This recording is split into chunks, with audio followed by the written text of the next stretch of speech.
गंजावा पियले बिना हमरा आबो हो नहीं नींद। गंजावा पियले बिना हमरा आबो हो नहीं नींद। अहो नशावा से खराब होलो सयाज तोहर शरीर, ना जाने कैसे कटत हमर दिन। नशावा से खराब होलो सयाज तोहर शरीर, ना जाने कैसे कटत हमर दिन।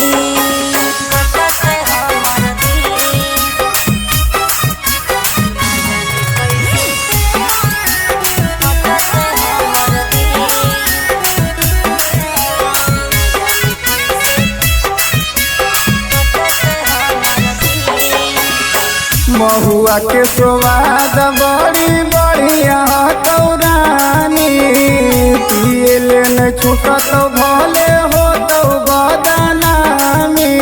तोहर चिंता करत करत सुखल हमर शरीर, रतिया के घर आबो कने हमरा पसीन हो। अकर बकर करे न ज्यादा बने नहीं मलकीन। अकर बकर करे नहीं बने नहीं मलकीन।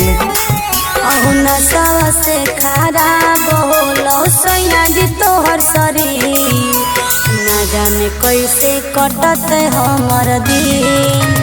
नशा से खराब होलो सयाज तोहर शरीर, ना जाने कैसे कटत हमर दिन।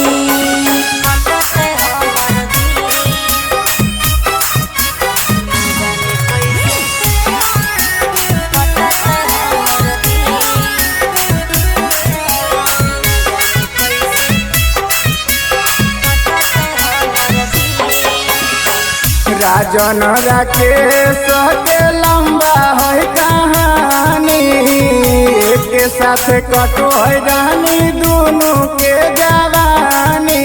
पहले जदि जनती तो करती नहीं दबन, अभी हमर बात के मानी लो ना सजना हो। ई सब बोलल बतिया हमारा होबो नहीं पसीन। ई सब बोलल बतिया हमारा होबो नहीं पसीन। अहो नशा से खराब होलो सयाज तोहर शरीर, ना जाने कैसे कटत हमर दिन। नशा से खराब होलो सयाज तोहर शरीर, ना जाने कैसे